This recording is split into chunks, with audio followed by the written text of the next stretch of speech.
heading home from work near exit 62 eastbound on the expressway. Rodriguez slammed into the rear of Coffey's car with his 1997 Kia.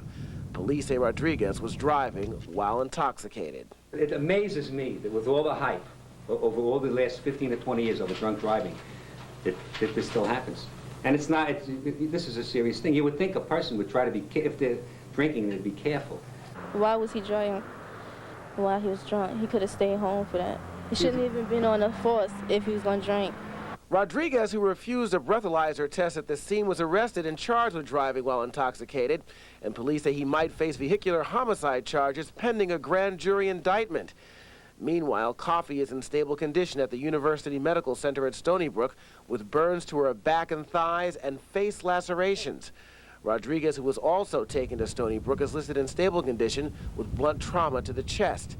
Police say he has been suspended from his job until further notice. On Long Island, I'm Julian Phillips for the WB11 News at 10. And a car accident in St. Albans, Queens, also allegedly involving drunk driving, has left 5 members of one family hospitalized. Police say 33-year-old Pernell Hanton, the driver of a sedan, was seriously injured when the car he was driving collided with a Chevy Blazer at Farmers Boulevard and 109th Avenue. Hanton is hospitalized in critical condition. 4 passengers, a 9-year-old girl, an 11-year-old girl, a 14-year-old girl, along with a 25-year-old woman, were seriously injured. The driver of the Blazer, Paul Wachter of Westbury, has been charged with driving while intoxicated. Well, we weren't very far into the new year when the city recorded its first murder of 1999. Police found 17-year-old Sharon Glenn on a street in the Bedford-Stuyvesant section of Brooklyn about 3:40 this morning. Police say they were responding to a report of shots fired when they discovered the body of the teenager. He had a gunshot wound to the head.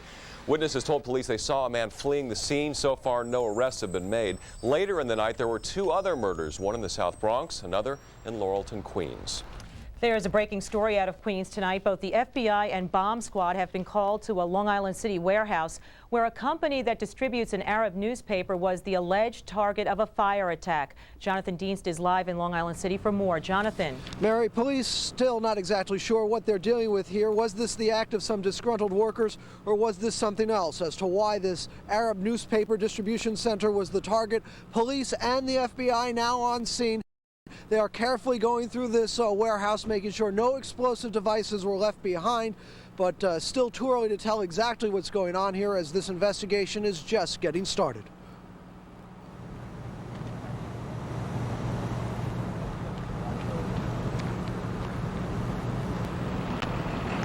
It appears we don't have the audio on my piece there. Basically, the FBI, police bomb squad, emergency service units were all called in. A stolen 1992 Mitsubishi vehicle was set on fire and sent crashing through the distribution center here. Police were then called and fire officials. They conducted a search and investigation. They expressed some concern about what was inside that warehouse, and the bomb squad was called in. They are currently searching through this warehouse right now. The warehouse distributes the newspaper El Hayat, and police tell us there have been some threats against this warehouse and against that newspaper in the past, but they wouldn't elaborate on the nature of those threats.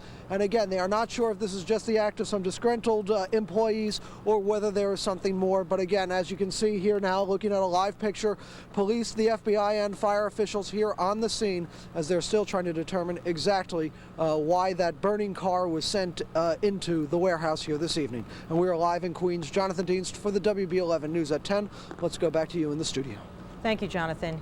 A New Year's celebration in the province of Quebec ended in tragedy as a wall of snow slammed into a school gym. Canadian officials say at least 8 people are dead and 25 others injured following last night's deadly avalanche in a remote village in the Ungava Bay region of the province. Hundreds of residents from an Eskimo village were inside the school building when the avalanche hit. A powerful winter storm and threat of a second avalanche are hampering rescue efforts for one boy still missing. Far away from there, another New Year's tragedy. A fireworks display in the New Orleans area never got off the ground after some of the fireworks exploded prematurely, killing 2 workers and badly burning 1 off-duty police officer. Investigators are still trying to figure out what caused the fireworks to go off as they were being loaded into a truck. The force of the blast blew the sides and top off the vehicle. 2 pyrotechnicians were killed and an off-duty sheriff's deputy was critically burned. The fireworks are part of a display that would have taken place on board a barge on the Mississippi River. It's a mess for New Year's Day travelers in parts of the plains who are trying to get back home. Storms brought a combination of snow, sleet, ice, and freezing rain to Missouri today. By tomorrow, 6 to 12 inches are expected in central and western parts of the state. The weather is already delaying flight out of the area. Forecasters are calling for more than a foot of snow by tomorrow in parts of northern and central Illinois. They're also warning of bigger snow drifts. United Airlines says those people who were unable to leave from Chicago's O'Hare Airport today should wait until Monday or Tuesday.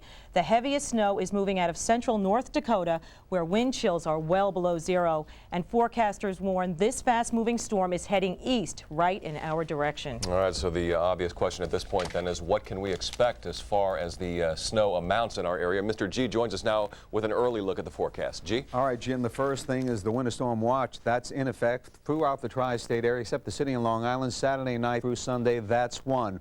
We're already down to 14 degrees. Take a look now, and you'll be able to see on the radar a lot of snow and rain. Snow across the Ohio Valley, freezing rain, Tennessee Valley. Gulf of Mexico has a shot of moisture. Watch it all converge. Cold air, warm air, and bang. That's the action. And right now, moving southwest, northeast in our direction. Here's the storm track as we see it across the Ohio Valley. Another storm, middle Atlantic state, shoots in our direction. Of course, the question is how much snow? And when does the snow change over in and around the tri-state area, or does it change over? More on that and the 5-day forecast later on. Jim? All right, you see you in a bit. Well, it's quite a bit quieter and a whole lot cleaner now, but this time last night in Times Square, 500,000 revelers were there to ring in 1999.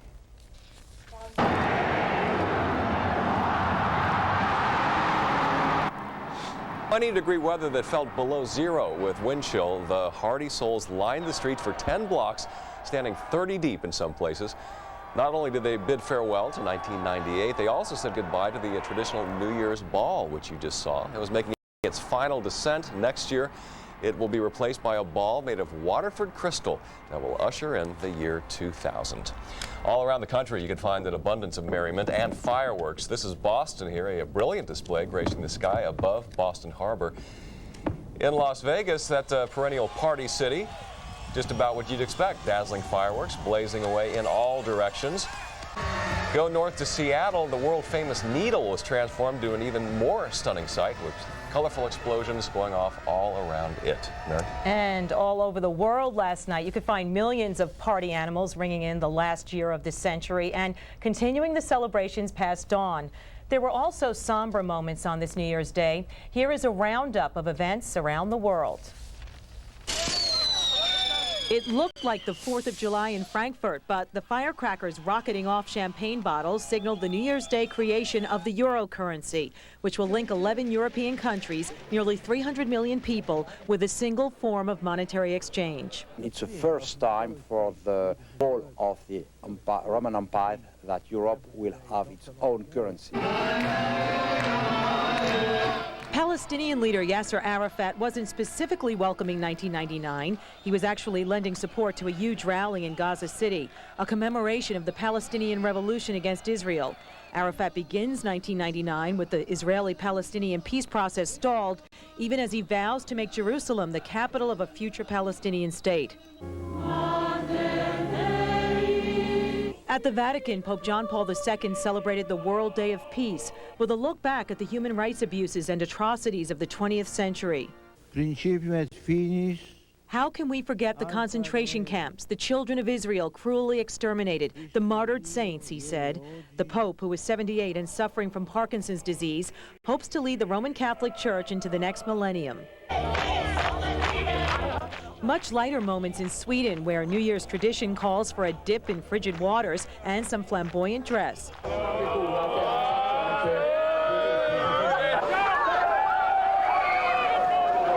In Italy, Romans call for a graceful dive in the Tiber River. It's a bit more sedate in Russia. But in London, the streets around Trafalgar Square were rocking as more than 6,000 American cheerleaders and musicians flew in for the city's New Year's Day parade.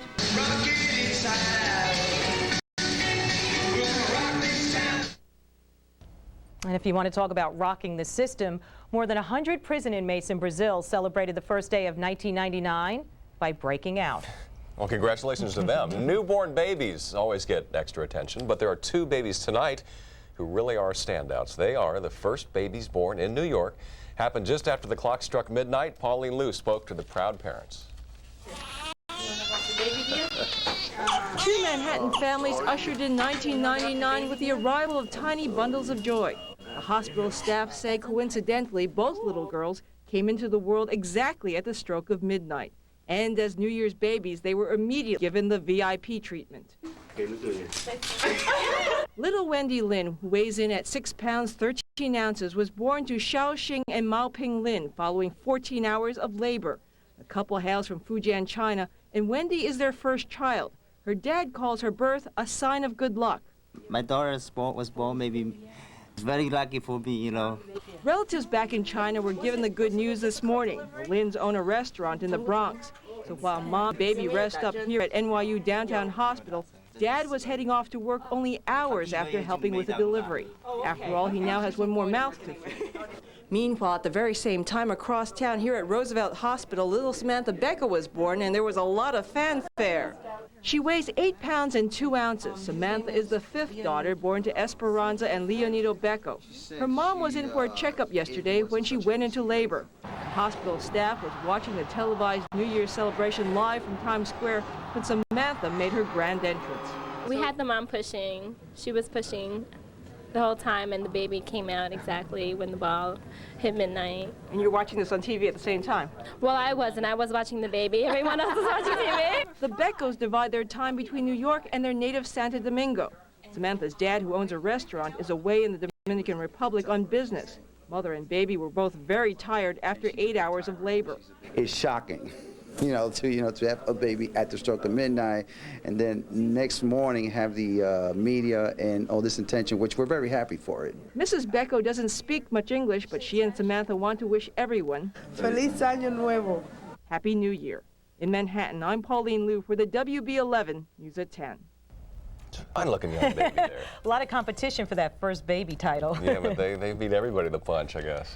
We've got much more ahead tonight on WB11 News at 10. It's time once again to meet the governor. We're in Albany today as George Pataki is sworn in for his second term as governor of New York. And while 1999 is hardly out of the front door, all eyes are already on the year 2000, specifically that old Y2K bug. We'll take a look at how it may affect the average home. Then he's a huge gorilla with an even bigger attitude. We'll talk to the stars of Hollywood's latest remake, Mighty Joe Young. And now that we've said goodbye to 1998, we'll take a look back at all the famous folks who left us this year. Stay with us. 1 year resolution is just to